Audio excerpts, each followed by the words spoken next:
Hello there, welcome back. അങ്ങനെ കുറേ നാൾക്ക് ശേഷം ഞാൻ വീണ്ടും ഒരു ഫുഡ് വ്ളോഗായിട്ടാണ് എത്തിയിരിക്കുന്നത്. അപ്പോൾ ഈ കഴിക്കുന്നത് ഫിഷ് കട്ട്ലറ്റാണ്.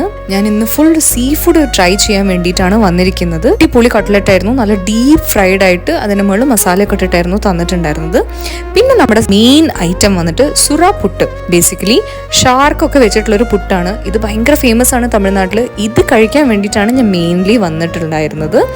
അതെന്തായാലും ആഗ്രഹം സാധിച്ചു, എനിക്ക് ഒരുപാട് ഇഷ്ടമായി. അടുത്തത് ഓർഡർ ചെയ്തത് കൽദോശയും പിന്നെ അതേപോലെ തന്നെ മീൻ കറിയായിരുന്നു. ഇത് നോർമൽ ഒരു മീൻ കറീൻ്റെ ഒരു കൽദോശയുടെ ഒക്കെ ടേസ്റ്റ് തന്നെയായിരുന്നു, ആവറേജ് ആയിരുന്നു. മീൻ കറിക്ക് നല്ല പുളി ഉള്ളതുകൊണ്ടും പുളി എനിക്ക് ഇഷ്ടമുള്ളതുകൊണ്ടും വളരെ നല്ലതായിരുന്നു. അങ്ങനെ അത് കഴിഞ്ഞിട്ട് പിന്നെ ഒരു ഫിഷ് ഫ്രൈ ആണ് ഓർഡർ ചെയ്തത്. നല്ല ഡീപ്പ് ഫ്രൈഡ് ആയിട്ട് അതിന് മുകളിൽ നല്ല ലെമൺ ജ്യൂസ് ഒക്കെ ഒഴിച്ച് കഴിച്ചപ്പോഴത്തേക്കും സൂപ്പറായിരുന്നു. അപ്പോൾ മെറീന ബീച്ചിൽ അക്ക കടയുടെ ഒക്കെ അടുത്ത് വരുന്നൊരു കടയാണിത്. നിങ്ങൾക്ക് ടൈം ഉണ്ടെങ്കിൽ എന്തായാലും വിസിറ്റ് ചെയ്യാം, നിങ്ങൾക്ക് എന്തായാലും ഇഷ്ടമാവും. അപ്പോൾ tata bye, see you all.